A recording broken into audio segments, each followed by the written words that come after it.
Gamitin ang code sa eGov app para sa verification ng iyong account at ng mga impormasyong ibinigay. Congratulations! Meron ka ng eGov PH app account. Pwede mo na ma-access ang iba't ibang serbisyo ng gobyerno kabilang ang mga serbisyo sa Bagong Pilipinas Presidential Action Center. Noon, pag may nagkasakit sa pamilya, agad may pangamba. Hindi lang dahil sa sakit, kung hindi dahil sa takot kung saan kukuha ng pampagamot. Mahal ang gamot. Nakita at naramdaman ito ni Pangulong Ferdinand Marcos Jr. Kaya iniutos niyang ilapit pa ang tulong pangkalusugan sa bawat Pilipino. Sa PhilHealth, ipinagkatiwala ang pagtutok para maging tunay na serbisyo ang kautusang ito. Kaya nagtungo ang Pangulo sa General Santos City para masigurong umaabot sa mga tao ang mga programa. Mr. President, pwede payakap. Tulad ng Yakap program para sa agaran at libreng check-up, screening, x-ray at lab tests. Mayroon ding programang gamot na nagbibigay ng hanggang 20,000 pesos na libreng maintenance medicines. Ang yakap, by the mere word, yakapin para mailayo sa sakit. Kinabit na rin namin yung availability ng gamot at saka ng basic lab. We're hoping bumaba rin yung ating kailangan ma-hospital. Ginagawa natin mga paraan, maagang nagpapatingin para hindi na uabot sa malubhang sakit. May dagdag suporta sa dialysis para sa tuloy-tuloy na gamutan ng mga tulad ni Leo na 3 beses isang linggo ang dialysis. May tulong din sa cancer treatment ang mga tulad naman ni Maribeth para hindi maputol ang laban dahil lang sa gastos. Pinalawak din ang maternity coverage para sa normal delivery, cesarean, pati prenatal at postnatal care. Ikalat natin yung balita para alam ng tao kapag may karamdaman sila, meron silang gustong patignan, yung anak nila, whatever, meron silang pupuntahan. Sa buong bansa, tuloy-tuloy ang trabaho, isa-isang inaayos ang mga bagay na nagpapagaan sa buhay ng mga Pilipino. Ngayon may PhilHealth, may tulong. Hindi lang ito benepisyo, kung hindi ka panatagan para sa bawat pamilyang Pilipino. Ito ang Presidential Broadcast Service. Radyo Pilipinas. Radyo Publiko Ng Bagong Pilipinas para sa Bagong Pilipino. Naghahatid ng mahahalagang balita at impormasyon na guugnay ng pamahalaan sa sambayanan. Tulay sa himpapawid ng serbisyo publiko. Radyo Pilipinas. Radyo Publiko. Ang boses ng Pangulo. Sa Mega Manila, 738. Radyo Pilipinas. Radyo Publiko. Tahanan ng OFW. Handog ng Department of Migrant Workers at Radyo Pilipinas. Radyo Publiko. Programang maghatid ng impormasyon sa mga polisiya, programa at mga hakbang ng DMW para sa kapakanan ng ating mga OFWs at kanilang pamilya. Tahanan ng OFW. Programang hatid ay agarang serbisyo publiko para sa bagong bayani ng bayan, para sa bagong Pilipinas. Tahanan ng OFW ng Department of Migrant Workers. Dito sa Radyo Pilipinas. Radyo Publiko. Magandang araw po sa inyong lahat, lalo na po sa ating mga minamahal na OFWs at sa inyo pong mga pamilya. Mula po sa tahanan ng OFWs, ako po ang inyong lingkod, Secretary Hans Leo Cacdac, na nag-aanyaya sa inyong tumutok sa ating programa, ang Tahanan ng OFW. Mapapakinggan na po tayo tuwing Biyernes mula alas 4 hanggang alas 5 ng hapon sa Radyo Pilipinas, Radyo Publiko, DZRB 738 AM. Gayon din sa Radyo Pilipinas World Service. Sa pamamagitan nito, patuloy ang pag-aabot sa ating mga OFWs at sa pagpapabatid ng ating mga serbisyo at programa nasaan man sila, nasaan man po kayo sa iba't ibang panig ng mundo. Mapapanood din po ang programa sa opisyal na Facebook pages ng Radyo Pilipinas at ng Department of Migrant Workers. Bukas po ang tahanan ng OFWs para sa ating lahat. Sama-sama po nating pakinggan ang mga kwento ng ating mga bagong bayani sa ilalim ng Bagong Pilipinas ng ating mahal na Pangulo Ferdinand Marcos Jr. Ayan, magandang hapon po sa ating mga kababayan. Biyernes na naman po ng hapon at kayo po ay tuloy lamang dito po sa aming tahanan, sa ating tahanan po ng mga OFWs. Ang programa po nahatid ng Department of Migrant Workers. So good afternoon. Ano nga ba dapat to, Miss Jel? Good afternoon, good morning, good evening din doon sa iba Baka natin good night mga na din sa kababayan. iba. Good night din doon sa iba. Lalo na po yung mga nandito sa may bandang New Zealand, Australia na mga kababayan nating OFW. So, isa na naman pong oras ng makabuluhang talakayan. Siyempre, mula po sa inyong lingkod ngayong hapon, ang inyong host, Assistant Secretary Kiko de Guzman po ng Department of Migrant Workers National Reintegration Center for OFWs. Welcome back to the show, Aseg. At syempre mula naman po sa DMW Strategic Communication Service, ako po si Jel Miranda. Narito na ang programang tatalakay sa mga kwento at magiging tulay para sa mga serbisyo at programang laan para sa ating mga bagong bayani. Ayan. At syempre ang ating programa ay regular na masusubaybayan tuwing Biyernes alas 4 hanggang alas 5 ng hapon. Minsan nagkakamali pa. Nasasabi ko pa yun dati. Yung dating time. But every Friday po tayo mga kababayan from 4 p.m. to 5 p.m. Live na live dito sa Radyo Pilipinas sa official Facebook page syempre ng Department of Migrant Workers. At sabayan din tayong napapanood sa TV Plus Channel 3 at sa For the Box Channels 45 to 49. So good afternoon, Ma'am Jel. Good afternoon.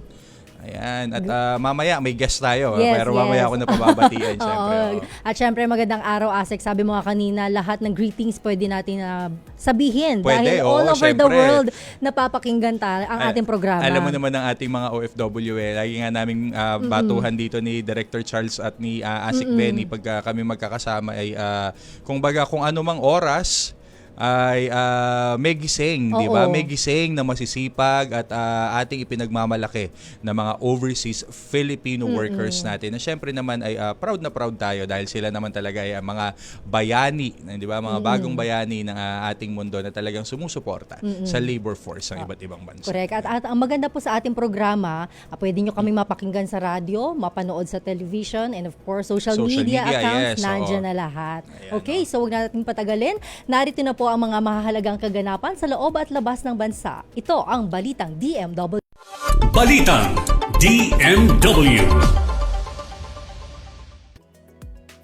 Ayan, mas pinaigting ng Department of Migrant Workers o ng DMW ang paghahanda ng mga OFW sa digital era matapos makipagpulong, of course, kahapon lang ito, recently sa Amazon Web Services o AWS para talakayin ang mga programang magpapalawak sa digital at AI skills ng ating mga migranteng maggagawa. Sa ilalim ito ng programang K2K o Kaalaman to Kabuhayan, nakatuon ang usapin sa pagbibigay ng future-ready skills tulad ng AI o Artificial Intelligence Literacy, Machine Learning Education at iba pang digital capability programs na makakatulong sa paghahanap ng mas maraming oportunidad sa trabaho at kabuhayan ng ating mga OFW at kanilang pamilya. Kabilang din sa mga inisyatibong pinag-usapan ang AI utilization training, cybersecurity at online safety awareness programs upang maprotektahan ng mga OFW laban sa online scams, misinformation at digital exploitation. Tinalakay rin ng DMW at AWS ang posibilidad ng technical assistance at institutional support para mapalawak pa ang access ng mga OFWs sa mga makabagong learning platforms at training courses. So ayon sa DMW, mahalagang maihanda ang mga OFW sa mabilis na pagbabago ng digital landscape upang magkaroon sila ng mas matatag at sustainable na kabuhayan sa pag-uwi dito sa bansa. Para sa iba pang balita, pinagtibay ng Pilipinas ang paninindigan nito para sa karapatan at kapakanan ng mga migrant workers sa ginanap na Second International Migration Review Forum o IMRF sa United Nations headquarters sa New York City. Pinangunahan ni Department of Migrant Workers o DMW Secretary Hans Leo Jacob Dak ang delegasyon ng Pilipinas sa iba't ibang high-level discussions at side events kaugnay ng ethical migration governance at proteksyon sa mga migranteng manggagawa. Kasama ng Nigeria, pinangunahan din ni Secretary Kakdak ang isang roundtable discussion tungkol sa mas inklusibong lipunan para sa mga migrante, mas madaling access sa mga serbisyo at pagpapalakas ng social cohesion. Ayon kay Secretary Kakdak, hindi na lamang simpleng polisiya ang layunin ng Global Compact for Safe, Orderly and Regular Migration o GCM, kundi isa ng moral na obligasyon para sa maayos at makataong pamamahala sa migration. At sa kaugnay namang balita tungkol sa international cooperation ng Department of Migrant Workers, mas pinaigting pa ng Pilipinas at ng Australia ang kanilang pagtutulungan para sa mas ligtas at maayos na labor migration ng ating mga overseas Filipino workers o OFWs. Sa courtesy call ni Australian Ambassador to the Philippines, Mark Ines Brown, kay Department of Migrant Workers o DMW Secretary Hans Leo J. Kakdak sa DMW Central Office, nagkasundo ang dalawang panig na palawakin ang bilateral cooperation sa pagitan ng Pilipinas at Australia. Kabilang sa mga tinalakay ang pagpapalakas ng legal migration pathways para sa mga Pilipinong nais magtrabaho sa Australia, gayon din ang pakikipagtulungan sa Australian Department of Home Affairs bilang co-chair ng Bali process. Partikular din pinagtuunan ng pansin ang Technical Experts Group on Returns and Reintegration para sa mas maayos na reintegration support sa mga OFW.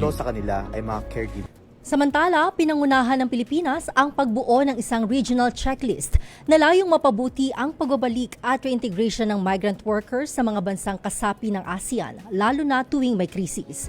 Ito'y matapos suportahan ng ASEAN member states ang checklist of the ASEAN Guidelines on the Effective Return and Reintegration of Migrant Workers na inihain sa ilalim ng chairmanship ni Pangulong Ferdinand R. Marcos Jr. sa 48th ASEAN Summit sa Cebu. Ayon kay DMW Secretary Hans Leo J. Kakdak, magsisilbing gabay ang checklist upang mapalakas ng mga bansang ASEAN ang kanilang mga polisiya at programa para sa ligtas at maayos na pagbabalik ng migrant workers sa kanilang mga bansa. Binuo ang checklist bilang tugon sa mga naging hamon noong COVID-19 pandemic at iba pang health, geopolitical at natural o human-induced crisis na nakaapekto sa milyong-milyong migrant workers sa rehiyon. Layunin din ng mapabuti ang koordinasyon at evidence-based policy making ng mga ASEAN countries para mas maging handa sa mga susunod na krisis na maaaring makaapekto sa migrant workers.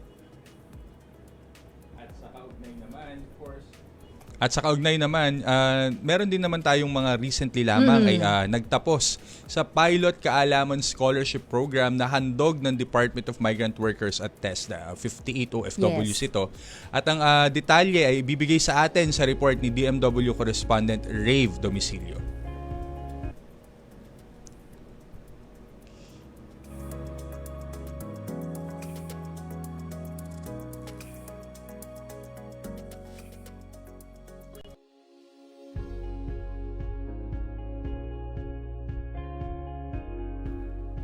Nasa likuran ko ang TESDA Auditorium kung saan magtatapos ang nasa 146 na mga enrollees sa ilalim ng Pilot Kaalaman Scholarship Program ng Department of Migrant Workers sa pangunguna ng National Reintegration Center for OFWs.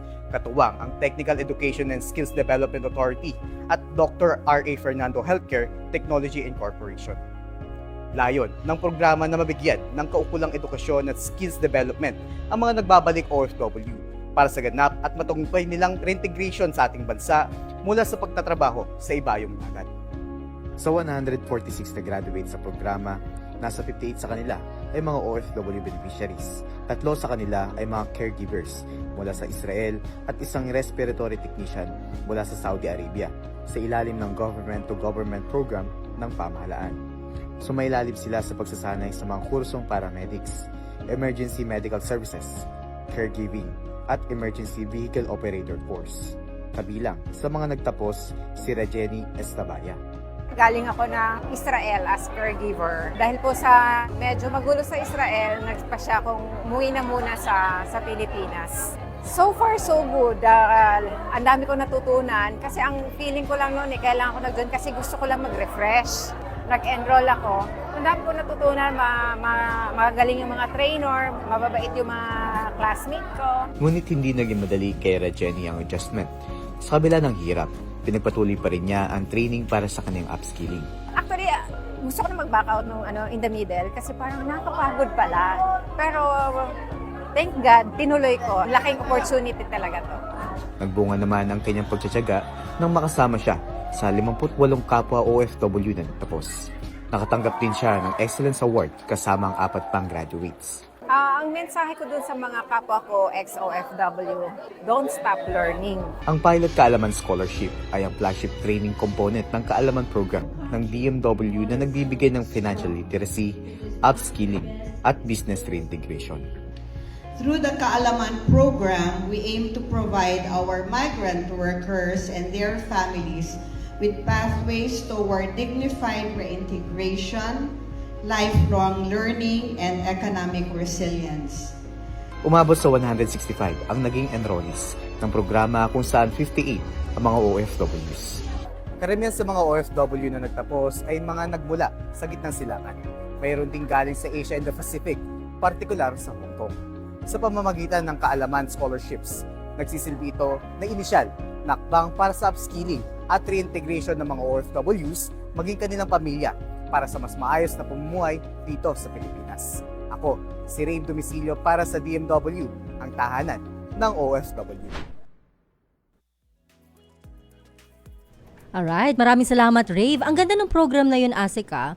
Kaalaman Scholarship Program. Kaalaman Scholarship. Oo, Actually, ano yan, Ma'am Jel? Kasi we basically, kumbaga, bridging program yan. Yes. It's an upskilling to employment program. In fact, isa doon sa mga scholars natin dyan, former OFW, hindi na naka-attend ng graduation. She was already employed through our government-to-government hiring program papunta ng Riyadh, Saudi Arabia, to work in one of the hospitals in Riyadh. And then, yung iba sa kanila, because in the afternoon, the graduation was in the morning. In the afternoon, we had what we call a pre-employment orientation, care of our PEGPB, our Pre-Employment and Government Placement Bureau, kung saan nagkaroon na rin tayo ng job matching. Oh, that's good. So, kumbaga, pagkayaring nilang makuha yung kanilang certificate, yung kanilang skills, immediately, pinoprofile na sila sa kami na match na sila dun sa mga naka-pipeline na mga naka-pipeline na available na mga job orders. So talagang may pathway kumbaga ng pagbabalik. And at the same time, for those naman who would want to work here, nakaano na rin yan, may referral pathway naman tayo papunta naman sa Department of Labor and Employment saka sa mga local peso ng iba't ibang mga bayan at iba't ibang mga lungsod. So complete package, talagang kaalaman to kabuhayan, kaya K2K ang ating ang ating motto, ang ating talagang kumbaga tema sa pagpapatupad ng programa. Pero gaano kadalas to sinasagawa? That was the first batch for the survey for caregiving and allied courses, kasi ito yung parang pilot niya.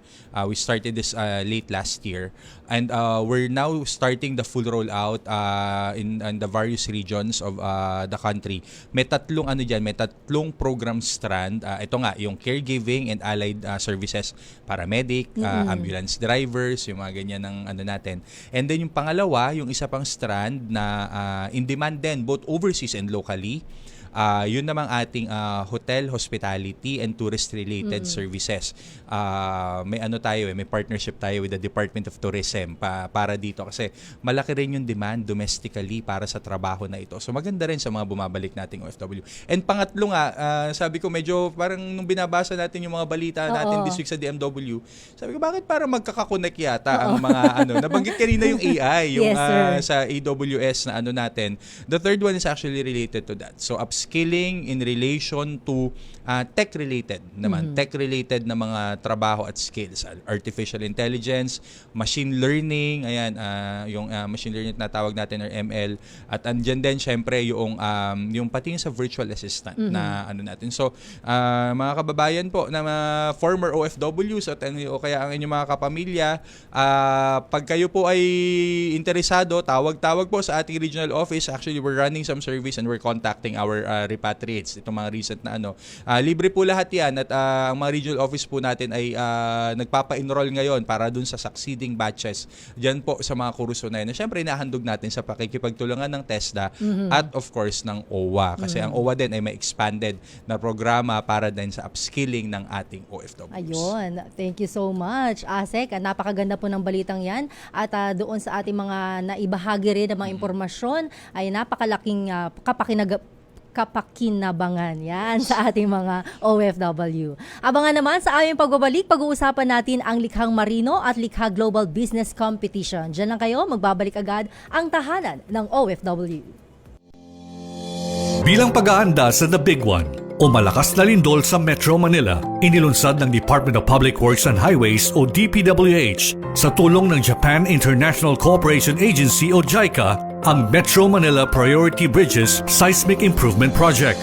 Ang 10.4 billion infrastructure flagship project ay bahagi ng Build Better More program ng Pangulong Ferdinand Marcos Jr. Bahagi ng proyekto ang konstruksyon ng bagong Guadalupe Bridge sa EDSA at Lambingan Bridge sa Santa Ana, Maynila. Ito ay para matiyak ang survivability ng mga paunahing tulay sa Metro Manila sa pagtama ng lindol para sa kaligtasan ng mga mamamayan. Nagsimula ang konstruksyon ng 2 tulay noong Oktubre ng nakarang taon at inaasahang matatapos sa 2028. Di kalidad na infrastruktura at tapat na serbisyo, hatid ng DPWH para sa bagong Pilipinas. Magandang araw, si Dingdong Dantes po ito. Binahaba ang bahay mo. May simple checklist ako para sa'yo.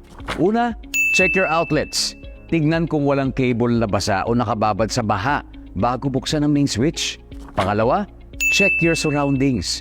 I-check kung may mga naipong tubig sa mga paso o gulong o iba pang maaaring bahaya ng lamok para maiwasan naman ang pagkalat ng dengue. And last, but definitely not the least, i-check ang sarili at ang pamilya. Kumonsulta sa health center o sa inyong doktor kung may nararamdamang sakit. Check, check, check! Ingat always, mga kababayan. #panatag ang may alam. Maging panatag Pilipinas. Para sa bagong bayani ng bayan, tahanan ng OFW para sa bagong Pilipinas. Nagbabalik po tayo sa ating programa, Tahanan ng OFW. Dumako tayo sa... Siyempre ngayon, Ma'am Jel, Yes, ma'am. Ay, sir. of course, ay ating kapapanayamin ang walang iba kundi ang Direktor ng National Reintegration Center for OFWs. At sabi ko nga, panahon na para mag-promote uli ng ating isa sa pinakapatok na programa ng NRCO, yung ating Likhang Marino at Likhang Global. Pero bago yun, siyempre, pabatiin muna natin ang ating bisita ngayong hapon. Pabatiin muna natin, of course, Director Andrea Luisa Anolin. Dir Ande. Bumati ka nga muna, Dir Ande. Maraming salamat, si Kiko and Miss Jel. Magandang hapon sa inyo at magandang hapon, gabi at umaga sa tagapakinig ng ating programa. Alright. Sige, pag-usapan natin itong Likha Global at Likhang Marino. Katatapos lang yung sa kababaihan Diretso agad tayo dito, ma'am. Sige po. So, excited po kami i-announce na binuksan na po ang kompetisyon, ang Likhang Marino at Likha Global. Pwede na pong mag-apply online. Pero ano ba itong Likhang Marino at saka Likha Global? Yung Likhang Marino ay isang business plan competition para sa ating mga OFW seafarer returnees na umuwi na dito sa Pilipinas at wala nang balak mangibang bansa. Ito po ay kompetisyon para dun sa mga innovative business ideas ng ating mga OFW seafarer returnees. And this year nga po ay yung pangalawang taon na ginagawa natin itong Likhang Marino at nakakatuwa po na yung ating mga winners last year ay talagang doing very well na po sila. Kumbaga hindi lang sila nakapagsimula pero may expansion na nga ang ating national winner last year ng Likhang Marino, si Kenneth. Oo, meron siyang, ang tinayo niya ay salon. And then ating Likhang Global naman is isang business plan competition din po para sa ating mga active na documented land-based OFWs. Kailangan po ay may 5 years na pong cumulative experience sa pagtatrabaho sa ibang bansa at kailangan din po member ng OWA. Kasi syempre supportado natin yung pagiging miyembro nila ng OWA. So kahit nasa ibang bansa pa po sila, active, pwede po sila mag-submit ng kanilang business plans at last year meron meron tayong 43 na mga winners po, although 38 lang po yung nakauwi dito sa Pilipinas para po sumali doon sa national competition. So ito po, binibigyan natin ng puwang ang mga magagandang business ideas ng ating mga OFWs, OFW seafarers na nakauwi na po, at ang mga active land-based OFWs po para naman po sa Likha Global. Fina-flash po namin dun sa screen ngayon yung QR code ng information sa kanang application ng Likha Global sa Likha Marino. Scan nyo na lang po, picturean ninyo para malaman pa po ninyo yung syempre yung paraan ng pag-a-apply, Ma'am Jel, Director Ande. And at the same time, kung ano po yung mga kailangang isumite. Ito naman po ay kumbaga it's an ongoing process. So sabi nga, wag mahihiyang magtanong. Ayan, saan ba makakakuha ng mga information about this, Director Ande? Ayan. Actually, pumunta lang po sila sa Facebook page po ng Department of Migrant Workers as well as the National Reintegration Center for OFWs. At saka baka din po ASEC at saka Miss Jel, baka mas ganahan silang tingnan ito sa ating mga FB page pag nalaman nila kung magkano yung premyo na ipamimigay po at pinamimigay natin at patuloy Magkano ba, ma'am? 500,000 pesos po para dapat sa national sinabi agad winner. para baka maraming nag-aaral nag-aaral rating natin dito. 500,000 pesos po para po sa national winner ng Likhang Marino at Likha Global, at para sa first place naman ay 300,000 at sa second place ay 200,000. Pero kailan gaganapin? Una ba yung Likhang Marino? Mauuna po yung Likhang Marino. So open na po ang competition. Matatapos po yung pag-apply by June 15. At by September po, gaganapin po natin ang awarding. Oo. At ang Likha Global naman, medyo hinabaan po natin ang panahon dito dahil manggagaling pa po sila sa ibang bansa.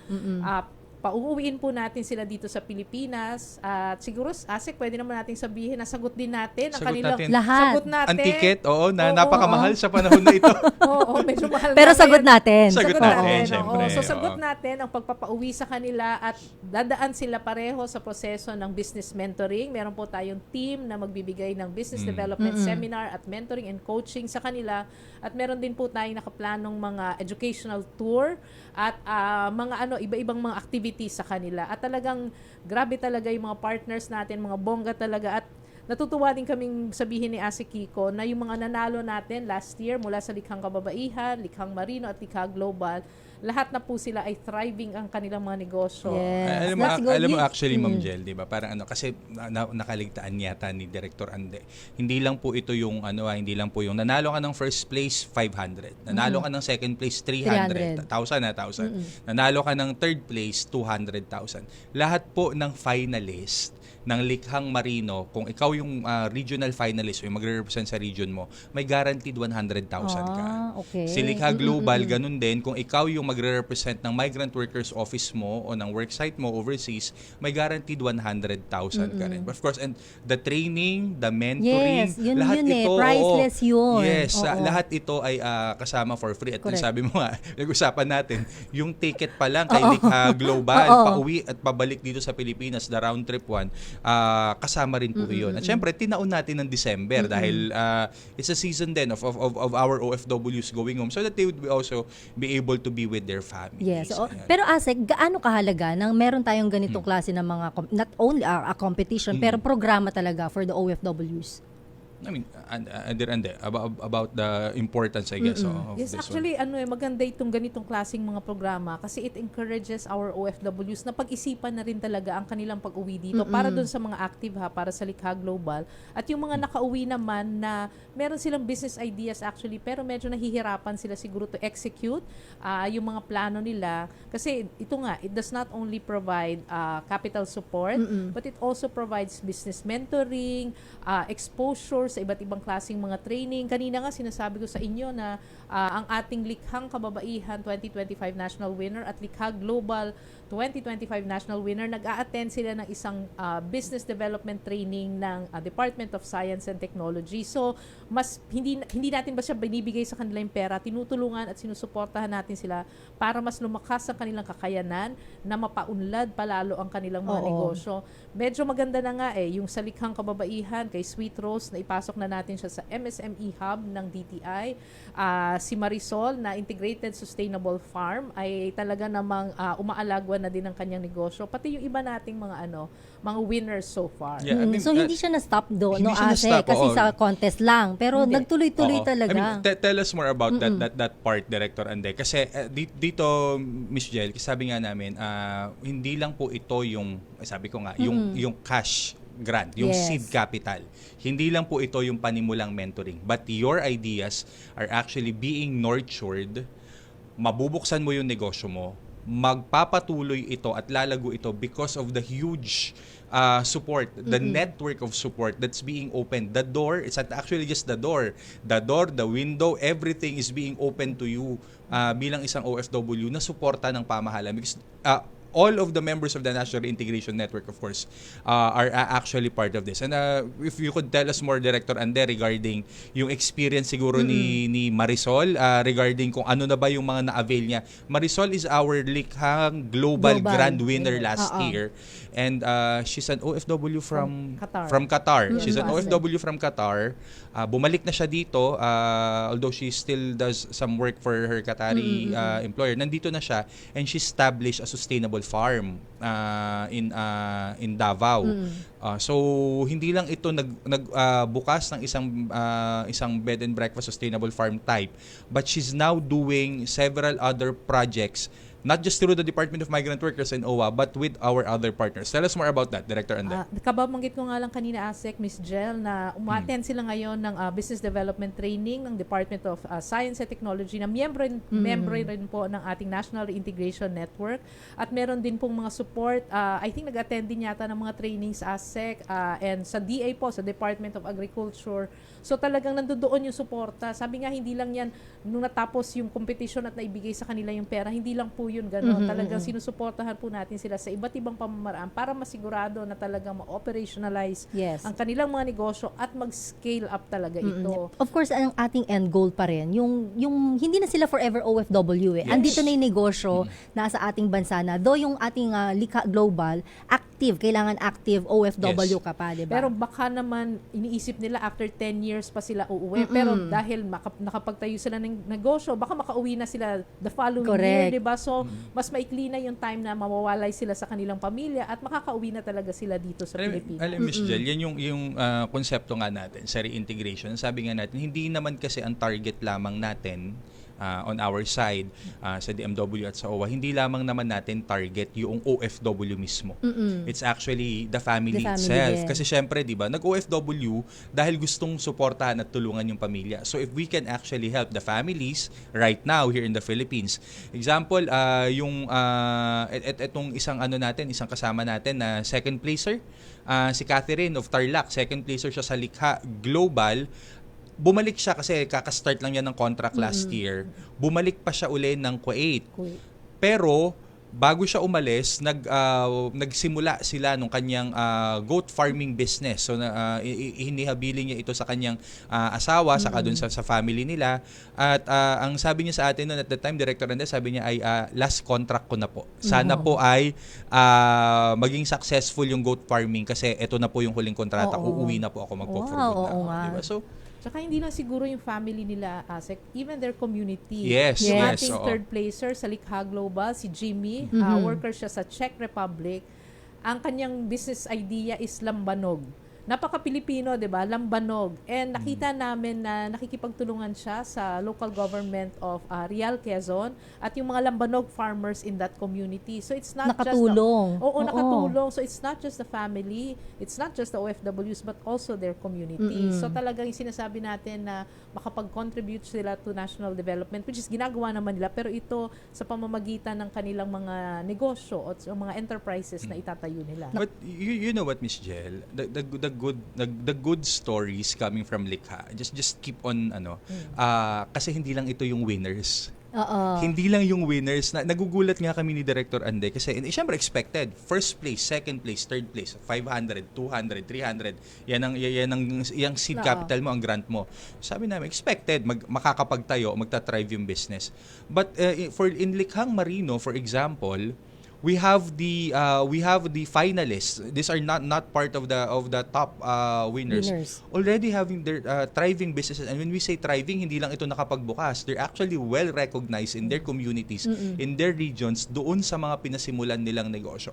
Maybe Director Ande can share something about our other finalists in Likhang Marino. Yes, meron tayo ASEC at saka Miss Jel, si Dio Gracias, na sabi nga natin nakita natin ito na nung nandoon siya sa competition, talagang konting salita lang niya umiiyak siya, pero at the end of the journey parang nag-gain din niya yung confidence, at palagay ko mas confident siya ngayon kasi yung kanyang business na tahong, napakasarap na na sauce. Mukhang nag-expand na rin talaga siya, at yun, maganda na ang business niya. Yes, and we'll go back to those stories later. Pansamantala po muna naming puputulin ang ating usapan, ang ating programa upang magbigay daan sa talumpati ng ating mahal na Pangulong Ferdinand Marcos Jr. para po sa inauguration at inspection ng Brain and Spine Center ng Cagayan Valley Medical Center. Si Dina Villacampa mula sa Radyo Pilipinas, Tugigaraw ang mag-uulat. Mula sa Presidential Communications Office at Radyo Pilipinas Nationwide, ito ang Presidential Live Event. Presidential Live Event. Yes, at tama nga yung Kiko, nandito na si Pangulong Ferdinand R. Marcos Jr. para pakunahan ang inaugurasyon ng Brain and Spine Center. Gaya ng inspeksyon nito na isa sa mga special clinic center na mayroon po ang Cagayan Valley Medical Center. Ating pong pakinggan ng kanyang mensahe sa lahat ng dumalo para sa inaugurasyon ng naturang center. Mga opisyales de gobyerno de Cagayan, mga gobernador, pong deputados, at 20 speaker tayo. Speaker Boji D. of Isabela is also here. The medical staff of the Cagayan Valley Medical Center with Dr. Antonio at the lead. All of our officials from the DOH who have played a very important part to achieve what we have here today. I'm very happy to be back. I'm always happy to be back in Cagayan, in Tuguegarao. But I'm especially happy today because here we have perhaps one of the best examples of the policy. Ito yung polisiya na tinaguyod natin nung ako ay umupo bilang Pangulo. Dahil hindi ko makalimutan yung kahirapan na dinaanan ng buong Pilipinas, lahat ng Pilipino, lahat ng buong mundo, nang dumaan nung nandito yung pandemic, yung COVID. At ang marami tayong nakikita ng mga kaso na hindi na umabot sa ospital. At dahil walang specialty hospital na kagaya nito, walang malaking ospital, at kung meron mga ospital na malapit, puno na. At meron mga namatay na kung may ospital lang sana, ay baka nabuhay pa. Tapos tinitignan namin doon sa Maynila, ang pinaka-importanting ospital na lumabas doon sa ating COVID experience ay ang mga specialty hospitals. At kakaunti lang ang specialty hospital. Isa lang ang kidney center, isa lang ang heart center, isa lang ang lung center, isa lang ang children's hospital. Iilan lang talaga at nasa Maynila lahat. Yung brain and spine, wala. We don't have a specialty hospital for that. Kaya nakita natin, yung pala ang pinakakailangan pagkaroon ng ganyan tong klaseng problema na pandemya, na kagaya ng naranasan natin nung COVID. Kaya sabi ko, matuto na tayo. Kahit papaano, kung hindi man COVID, ibang klaseng magiging problema ang dadating, ay dapat medyo maghanda na tayo. Matuto na tayo sa mga leksyon na tinuro sa atin ng COVID. What are the lessons that we have learned in COVID? The most important hospitals in diagnosing, researching something like COVID that we didn't know, hindi natin, yung mga doktor, pag tinanong ko sa doktor, anong sakit ko? Mabigat yung tama ako sa COVID eh. Sabi ko ano yung sakit ko? Sagot ba naman ng doktor sa akin, hindi namin alam. Never sa buong buhay ko narinig sa doktor yun. na hindi ko alam kung ano yun. Ano, may trangkaso ka o ganito, whatever, may hika ka. Ito lang na narinig ko. Paano ako gagaling? Hindi ko rin alam. Yeah, that's the worst now. But slowly, nagamit natin ang mga laboratorio natin. Pero kakaunti nga lang ang mga research stations, ang mga... I remember we ended up using to analyze the samples. We were using the equipment that came with TB dots. Oo, yun ang sa Ilocos, yun ang doon napunta yung lahat ng mga lab testing. So, sabi ko, kulang na kulang yan. So what we are doing now, ganito nga ang polisiya, isa sa bagong polisiya ng Department of Health, ay inutos ko sa kanila, matuto na tayo, maglagay tayo ng specialty center sa iba't ibang lugar. Para naman, kapag may sakit at kailangan mapunta sa isang specialty center, ay hindi pa kailangan lumipad pa o pumunta pa. Mabuti pa nga nasa Luzon kayo. 10 oras, at least makakarating kayong Maynila. If you're in the Visayas, nasa Mindanao, how do you expect to get yourself to, may sakit na nga, yun na nga, kagaya yun ang sinasabi ko, yung iba doon, hindi na umabot sa ospital, at sayang naman yung buhay nila, at kung may ospital lang, ay baka nabuhay pa. Kaya ganito na ang aming polisiya, magtatayo tayo ng specialty centers. Hindi naman kailangan magtayo ng isang buong ospital. Kayo lang ang gumagawa, naglagay kayo ng isang buong ospital. Yung iba, may wing o may annex sa isang existing hospital. At yan ang ating nagiging malaking tulong yan kasi para maalagaan natin ang ating mga kababayan. At kasama dito sa center, sa specialty center na ito, ay yung mga pasyente ay kasama sa zero balance billing. At ang ibig sabihin zero balance billing dahil nagko-contribute ang DOH, nagko-contribute ang PhilHealth, at saka yung lahat ng mga MAIP na ginagamit din. Ito lahat-lahat para yung pasyente, basta't sila ay basic service lang at saka ward patient, ay hindi na sila kailangan magbayad ng kahit na ano. Siyempre, magpapatingin, pwede magpa-lab test ng iba-iba. We have also increased the coverage of PhilHealth on dialysis up to, and we also cover now, bago ito sa dialysis, yung gamot ng renal failure. But within dialysis, kapag one of the reasons na yung kidney, ayan, I can just see, on this site will rise a heart, lung, renal, and kidney transplant center. Yan, this is that will again apply. Kaya naman pala 30,000 na yung empleyado ninyo na we didn't realize. Pati si Governor nagulat eh. Marami na pala kayo. So all of this is kailangan talaga natin at patuloy natin ginagawa at nagpapatayo tayo. Let me tignan ko lang ang bilang. As of now,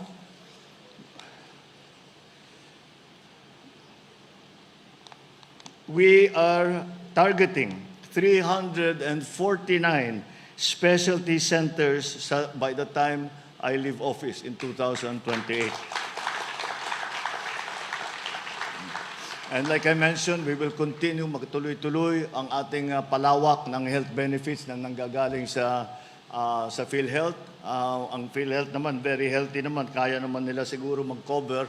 Kaya tinitignan natin kung ano ba ang mga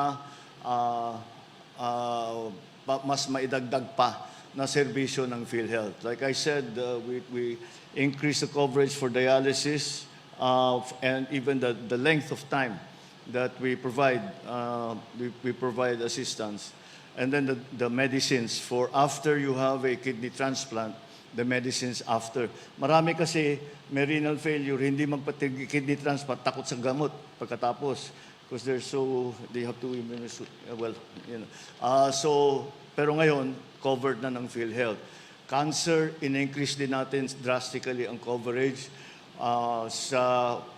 For pregnant mothers, also the care, the maternal care for mothers. We also have another program in DOH, the first 1,000 days. But the 1,000 days, binibilang yan from conception. So that even bago pa nagpananganak, we find lalo na yung mga teenage mothers, hindi nila alam ang gagawin nila. They don't know how to take care of themselves. Hindi nila ang pag nanganak na, hindi nila alam kung ano yung pakain sa bata. So we support them until, so I guess about 2 years and a few months. After that, yun ang meron lang tayong gap. After that, feeding program naman sa eskwela.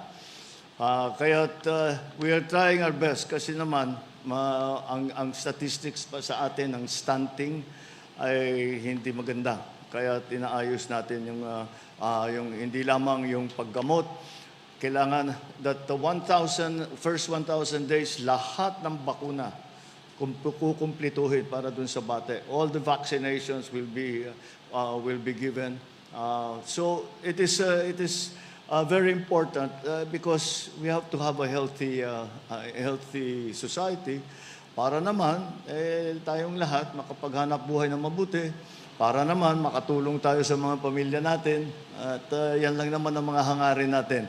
Kaya asahan ninyo na ipapagpatuloy namin lahat ng programa para sa kalusugan ng ating mga kababayan, ng lahat ng taong bayan ng Pilipinas. Kung meron pa kayong maisip na maaari namin gawin, sabihan nyo kami. Kami naman ay nakikinig at sabihan nyo kami kung kaya namin gawin at kung magpapaganda talaga doon sa sistema, gagawin po natin. Yun lang po. Kaya po na tayo nandito at sana po itong pagbukas natin, itong magandang specialty center ay malaking maitulong sa ating mga kababayan. Just tignan po, yung bagamali. Alright, ayun check ko yan nga yung naging mensahe ng ating Pangulong Ferdinand R. Marcos Sr. At ito nga ay kanyang panagdiinan yung polisiya na isinapatupad ngayon, lalo na yung atas niya sa DOH, na paramihin mga specialty clinic meron tayo sa Pilipinas para ito ay bilang tugon o yung lesson na natin na nangyari o sinaharap natin during the pandemic na marami ang nagkasakit, marami ang hindi natugunan na pangangailangang medical, meron pang ibang mga nagkamatayan na hindi nadala sa hospital. So ito yung kanyang target na Yusek Mexico, na maglagay ng specialty clinic sa iba't ibang lugar. Hindi kinakailangan magtayo niya ng isang malaking hospital para magkaroon ng specialty clinic. Isang posibilidad lang na pwedeng may mga iba't ibang wing para sa mga specialty clinic maaari na. Ang target niya, sabi ng Pangulo, ay meron silang 349 o planong patayong 349 specialty centers hanggang sa matapos ang kanyang termino. At isa rin po sa kanyang tinutukan ay yung health benefits na may ibibigay pa sa mga miyembro ng PhilHealth.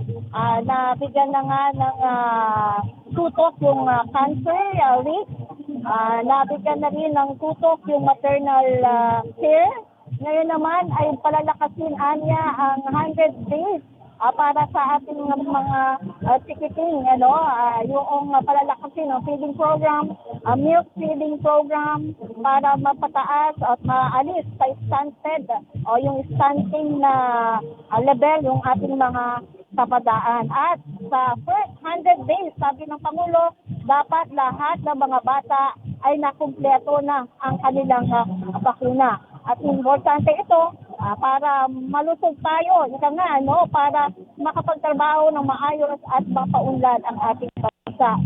Ito yung kanilang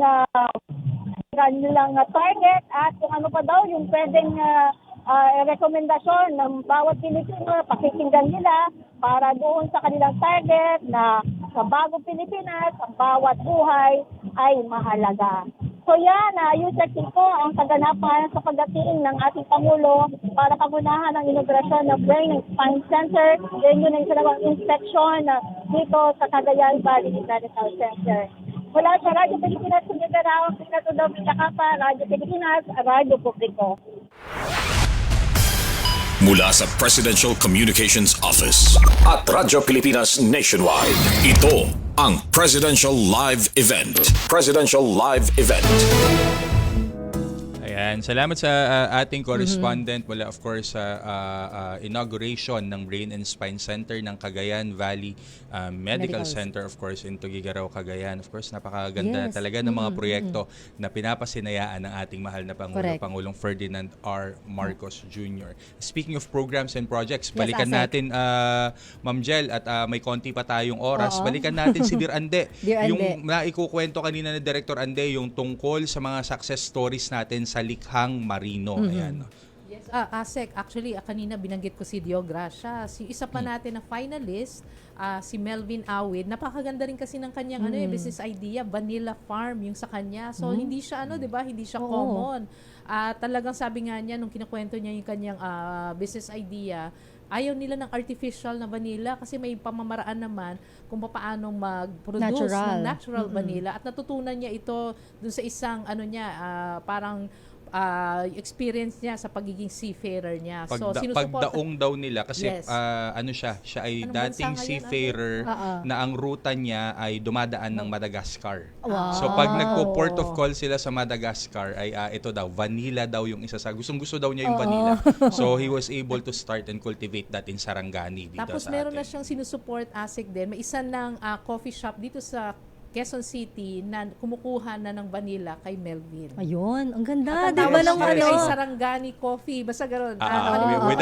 With vanilla extract na produkto ng isa sa finalist natin ng Likhang Marino. So gaganyan ang mga kwento natin. Yes, even the finalist, sabi nyo nga kanina, di ba talagang dapat bigyan din natin ng opportunities din yung kahit hindi sila naging grand champion or winner, finalist man, pero yung kagustuhan talaga nila na magnegosyo di ba? At least masuportahan pa rin. Ang ano nga natin dyan, Ma'am Jel, is basically we open the door, we open the opportunity. Sabi nga namin, creativity, yung galing ng Pilipino, yung the creativity of the Filipino, walang limit Sabi namin lagi, pag namin yung mga natin during the boot camp, sabi namin sa kanila, yung pangarap ninyo, limitless yan. Yes. And we're here to actually nurture that dream and just to let you fly and to provide you with all the support na kakailanganin for you to succeed. And this is Likhang Marino, di ba? And even in our Likha Global, very diverse din yung winners, very diverse din yung kind of businesses. So, you could just imagine kung ano yung mga kayang masuportahan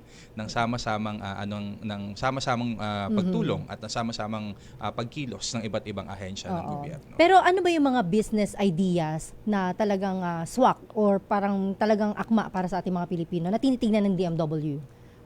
Siyempre gusto natin makita yung mga innovative talaga, 'di ba? Kaya nga yung Tarta Bongbong, I think kaya din nag-emerge siya as a winner kasi una, I think gusto natin yung tarte, 'di ba? Yung egg tart. Mahilig tayo sa sweets. Oh, yes. Pero the fact na premiere niya ito with Filipino classic na merienda, ang Puto Bongbong, parang yun, winner ka agad yun 'di ba? Yung ganung klaseng meron sayang na hindi winner pa din siya. Yung t-shirt printing business din, maganda rin yung kanyang idea. Meron nga din nagsabi na ang kanyang business idea, present niya is yung parang paggawa ng mga charcuterie board, 'di ba? Na parang usong-uso din. Yes, iba-iba din talaga yung mga nila, mga business ideas. So sumasakit ang ulo ng DMW. Actually, hindi kami. Hindi tayo hindi tayo sumasakit ang ulo. Kumbaga, iniipon natin ng mga application and then sino-shortlist natin according doon sa qualifications. And then yung mga na-shortlist sa qualified, pinapasa natin at isinishare natin ang pagsakit ng ulo sa ating mga National Reintegration Network partners at sa mga NGO partners din natin to really choose yung mga masusuportahan natin with the seed capital. And medyo patapos na ang ating oras. Siguro, Ma'am Jel, Director Ande, if you could promote and tell our audience siguro, of those who are interested, kailan ang deadline, paano pa sila makakakuha ng further information regarding Likhang Marino and Global.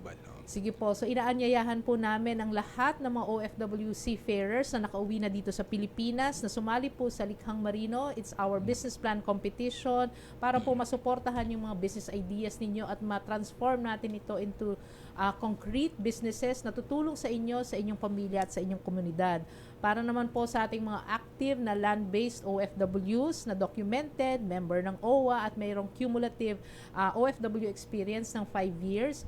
Inaanyayahan din po namin kayong sumali sa Likha Global para naman po yung mga business ideas ninyo ay maisakatuparan na ninyo at yung inyong pagstay sa ibang bansa medyo siguro umikli na at makapiling na ninyo at makauwi na kayo dito sa Pilipinas kasama ng inyong pamilya. Punta lang po kayo sa FB page po ng Department of Migrant Workers or National Reintegration Center for OFWs.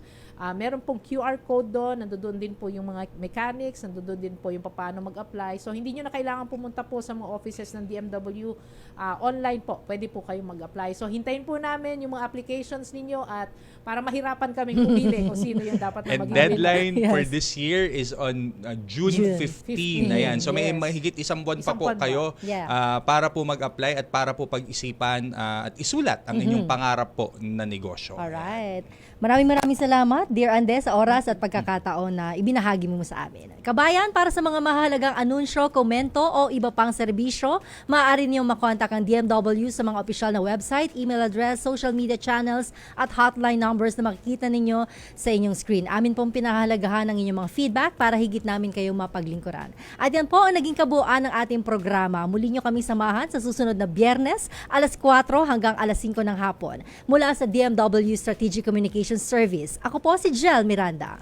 At bago ko po isara ang programa, nais ko lamang pong i-promote, di ba? Nais ko lamang din pong i-promote ang ating BBM Caravan, ang ating bayanihan para sa balikbayang manggagawa. Para po sa lahat ng mga repatriated at mga nanumbalik na mga OFWs natin. Ang susunod na leg po ng ating bayanihan, BBM NRN Fair, National Reintegration Network Fair, ay sa Tuesday po, kami po ay nasa Cagayan de Oro. At sa Wednesday naman po, May 20, kami naman po ay nasa Digos, Davao del Sur. So abangan nyo po kami dyan, magbibigay serbisyo at maglilingkod po sa ating mga bumalik na mga OFW at ang kanilang mga pamilya. So just visit our social media pages sa Department of Migrant Workers para po sa karagdagang impormasyon. Mula po sa DMW National Reintegration Center for OFWs. Ako po ang inyong lingkod, Assistant Secretary Kiko de Guzman. Patuloy na maghahatid ng makabuluhang talakayan para sa ating mga bagong bayaning OFWs. Ito pong muli ang tahanan ng OFW.